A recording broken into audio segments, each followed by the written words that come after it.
आप सभी प्यारे दोस्तों को मेरा प्यार स्नेह भरा नमस्कार। कुछ अलग बातें करते हैं, सीरियस बातें बहुत हो गई। कुछ बातें कॉमेडी की कर लेते हैं, कॉमेडी भी ऐसी वैसी नहीं, महमूद साहब की कर लेते हैं। जी हाँ, 1968 में एनसीपी द्वारा प्रोड्यूसर के तौर पर लाई गई मूवी है जिसका नाम था पड़ोसन। जी, पड़ोसन की बात नहीं कर रहा हूँ, पड़ोसन मूवी की बात कर रहा हूँ, आप बिल्कुल सही समझे। इसमें सुनील दत्त साहब लीड एक्टर थे, उनके साथ दूसरे लीड एक्टर के रोल में थे किशोर दा। जी हाँ, अलड़ स्वभाव के इंसान, विनोदी स्वभाव। उनके साथ दूसरे लीड रोल में थे महमूद साहब, जिनकी कॉमेडी आज भी विख्यात है। उनके साथ थी सायरा बानो लीड हीरोइन के रूप में। आपको पता चलूं कि महमूद साहब इस पिक्चर के को प्रोड्यूसर भी थे एनसीपी के साथ। मज़ेदार बात क्या है कि इस पिक्चर का हर गाना हिट था। एक्टिंग के निर्देशन से भी ये बहुत अच्छी मूवी बनी थी, लेकिन इसमें कुछ खास किस्सा हमेशा चलता रहता है। आप लोगों ने इसका एक बहुत ही मशहूर गाना सुना होगा जिसका नाम है चतुर नारी मन के द्वार। इसमें होता क्या है कि इसको आर डी बर्मन साहब ने संगीतबद्ध किया था, संगीत उन्हीं का था। तो होता क्या है कि आर डी बर्मन साहब ने ये गीत मन्ना दा से और जी हाँ मन्ना डे जी से और किशोर दा से गवाया था।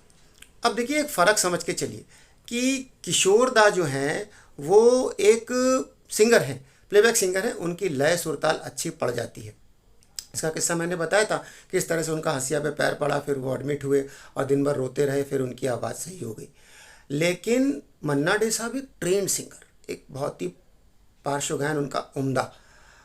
तो हुआ क्या कि जब आर डी बर्मन साहब ने उनसे ये कहा कि मन्ना तुमको किशोर से इस गाने में हारना है, तो बड़े सोच में पड़ गए, अटक गए। कहने लगे मैं उसे कनाडी से कैसे हार जाऊं। फिर भी किसी भी तरह से मन्ना डे की इस बात को दबा कर आर डी बर्मन ने समझा बुझा के उनको राज़ी कर लिया गाना गाने के लिए।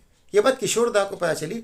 मन्ना डे तो बहुत ट्रेंड सिंगर है, उन्होंने कहा फिर भी मैं गाना गाऊंगा, कोई बात नहीं साहब। बर्मन दा की रिक्वेस्ट है, उन्होंने उनको मना नहीं करा।